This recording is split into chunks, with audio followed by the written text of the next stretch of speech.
You do not learn that the world is cruel slowly. For Sandor Clegane, cruelty is not something discovered over time, piece by piece, softened by explanation or excuse. It arrives all at once without warning in the form of fire pressed against his face by someone stronger than him, someone older, someone who is supposed to protect him. Fire is not a metaphor to Sandor. It is not a symbol or a lesson or a story people tell. It is pain. It is screaming. It is the smell of burning flesh and the knowledge that no one is coming to stop it. From that moment on, he understands something that takes other people a lifetime to learn. Monsters do not lurk in the dark. They sit in halls. They wear armor. They are praised for their strength. And when they hurt you, the world looks the other way. After that, the words people use, honor, justice, duty, never sound the same again. Sandor grows up surrounded by stories about knights and vows, about courage and righteousness. He listens to them the way one listens to a foreign language, hearing the sounds, but never quite understanding how anyone could believe they mean something real. He has seen what strength is actually used for. He has felt what power really does. Knights disgust him not because they fight, but because they pretend the fighting is something noble. They dress violence in shining armor and call it virtue. They sing songs about heroism, so they don't have to think too hard about who gets hurt along the way. Sandor doesn't need songs. He remembers. Strength becomes survival. Not the celebrated kind, not the kind that earns respect, just the kind that keeps you breathing. You learn to strike first. You learn to strike hard. You learn that fairness is a lie people tell children before the world proves otherwise. He never dreams of being a knight. He never dreams of glory. His only ambition is simple: never be helpless again. And if that means becoming something people fear, so be it. Serving powerful people feels inevitable. If the world belongs to monsters, then standing near them is safer than standing alone. You do what you're told. You hurt who you're told to hurt. You survive. Sandor never pretends this makes him honorable. He never pretends it makes him good. He prefers honesty to comfort.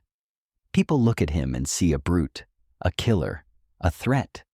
They keep their distance. They don't ask questions. They don't try to understand him. That suits him just fine. Fire never stops frightening him. No matter how strong he becomes, no matter how many men he kills or battles he survives, fire strips him bare. It turns him back into a screaming child trapped in a moment he cannot escape. Strength does nothing then. Anger does nothing. Only fear remains. He hates that fear more than he hates his enemies. Fear is weakness, and weakness is dangerous. As he grows older, he watches the world carefully. He sees who is protected and who is expendable. He sees children suffer while lords argue over banners and bloodlines. He sees cruelty excused, ignored, even rewarded when the right people benefit from it. Justice, he realizes, is a story told by those who win. Everyone else just learns how to live with the consequences. Despite himself, cracks begin to form. Moments where he hesitates instead of striking. Moments where he shields instead of abandons. Moments where something inside him resists the idea that everyone deserves what they get. These moments unsettle him. They don't feel like goodness.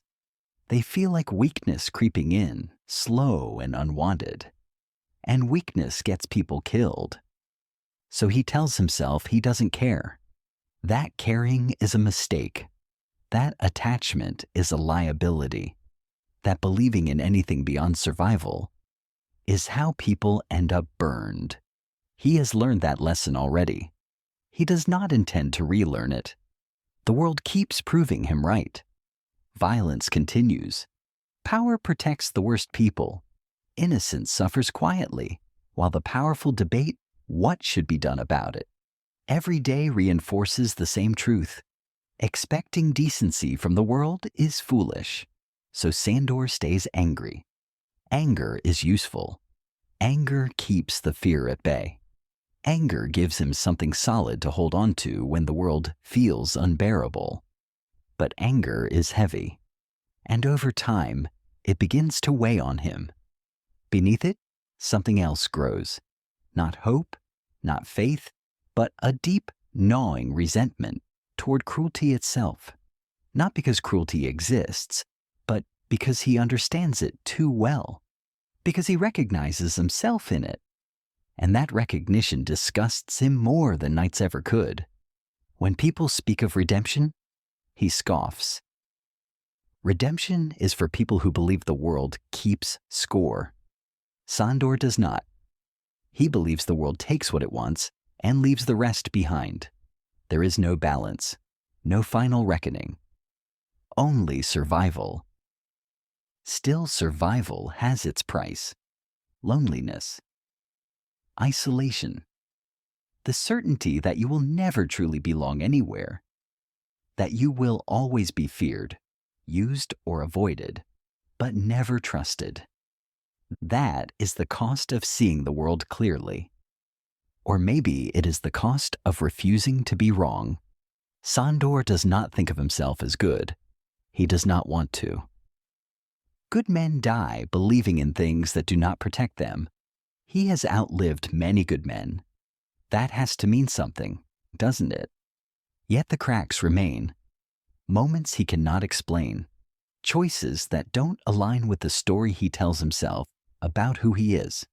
Small, quiet acts that suggest he may not be as hollow as he pretends. He never names these moments. Naming them would give them power. From where Sandor Clegane stands, the world is brutally simple. It is cruel. It rewards strength. It punishes weakness.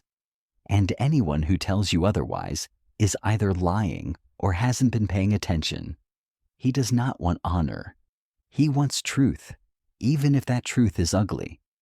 Sandor lives without illusions, not because he is wise, not because he is brave, but because illusions once burned him alive, and he refuses to ever let that happen again. This is what Game of Thrones feels like from his perspective. Not heroic, not noble, not hopeful, just honest, and unbearably heavy.